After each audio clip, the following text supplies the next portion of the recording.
As you can see, this is a 86 Pathfinder, I believe 86, either 85 or 86. This model has the vg30 with the throttle body injection. It came in and it wouldn't rev past 3,000 RPM. Blew black smoke out the tailpipe. Lots of things going on with this. Start digging, start going through, doing my own research on things, going through things.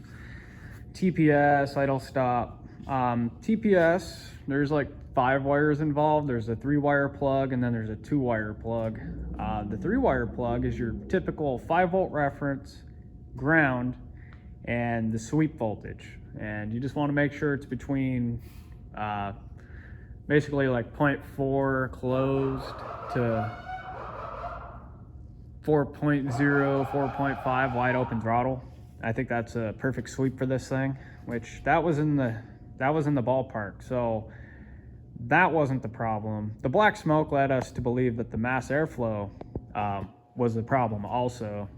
So we replaced that with no luck. This thing was a fight. It's been here for I think a month now, and just it's one of those things that keep you up at night. Everyone's like, what's going on? Why is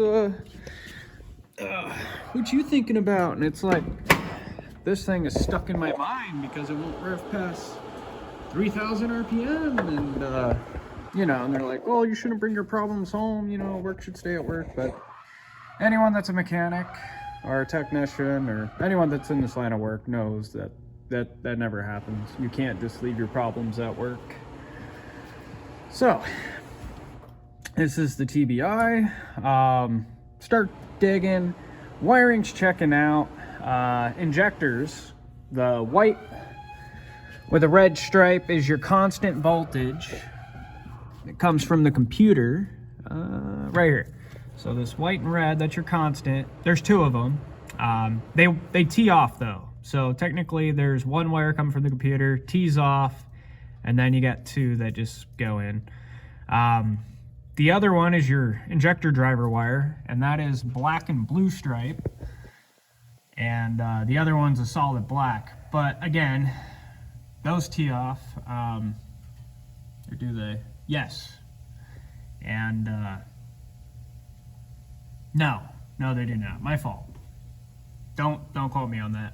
There's 2 black and blue wires underneath the passenger seat. Actually, I think I can get you guys there. Let me check. But long story short, make sure you got 12 volts on the white red wire to the injectors. And then you want to make sure that you also have voltage that's switched on and off at the black and blue stripe wire. And you see that pink connector? That pink one all the way to the left on the computer, that's where the fuel injection wiring is. It's on that guy. And so that top one right there, that white red, that's the voltage. Middle of the plug, there's 2 black and blue wires, and they're both next to each other. Those are for each injector. You want to make sure the black and blue has switch. So like you want to look at it, has power for a quick moment, switched off, power, and that pulsates the injector. So verifying everything's checking out, TPS looking good. Like I said, we changed the mass airflow, didn't make a difference. Started digging. We went into the TBI unit itself, to the injectors, and long story short, found the issue. Issue is they are stamped JH50-1. You do big research on that and you're going to find out that JH50-1 is for a 4-cylinder. We used my injection test bench. I wish I made videos, but we were just trying to figure this out. Didn't really want to like document or any of that, but the more research I did, the more I found out that there's no one that talks about this subject. So we go in, we find out that it has 4-cylinder fuel injectors. Someone swapped in.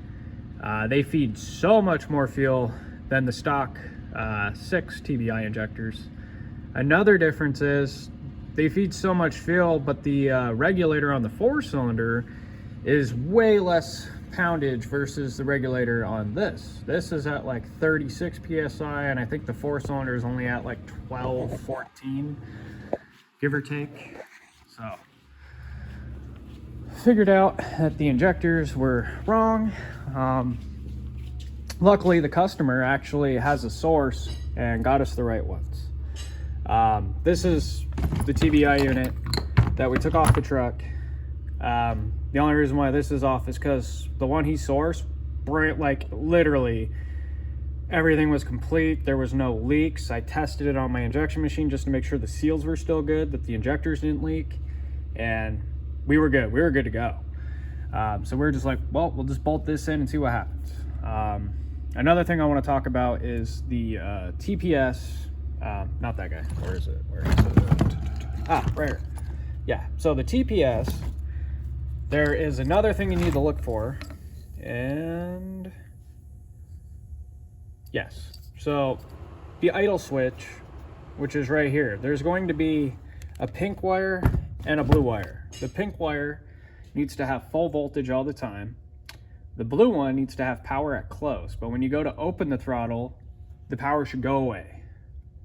And that's the idle stop switch, and that needs to function too. I heard rumors that if it's an auto, that sometimes the TCM will fail and will supply power all times. Let's see here.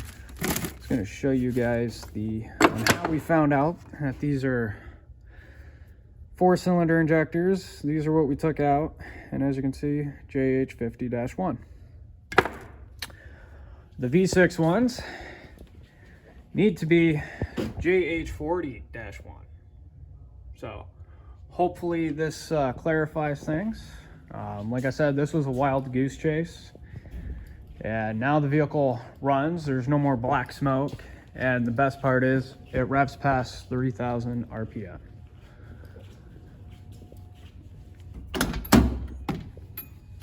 I just came back from a test drive. This thing is doing amazing.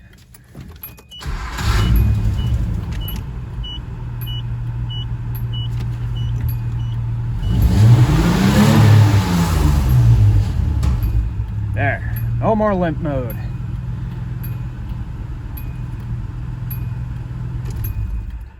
So as a mechanic or a technician, or however you want to clarify yourself, anyone in this industry, you can't assume that the parts on the vehicle are for the vehicle, especially if someone's already been wild goose chasing in this thing. Me, I would have never thought, because honestly, it's a clean vehicle. The interior in this thing is freaking amazing. Just throwing that out there. So, yep.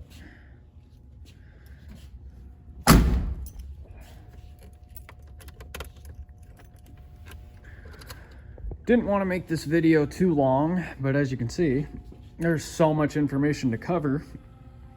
Sorry I didn't piece together clips of how to test, but if you can't understand what I'm telling you, then you kind of wouldn't really understand anyways. So if anyone else needs help out there, just send comments in the, just post in the comments. Maybe some other people that follow my videos will post back. I see there's a lot of garbage in my comments of like, oh man, you should bring your stuff to Real Mechanics. And it's like, look around. You don't think I'm a real mechanic? What the fuck? All right, I'm gonna end the video right here.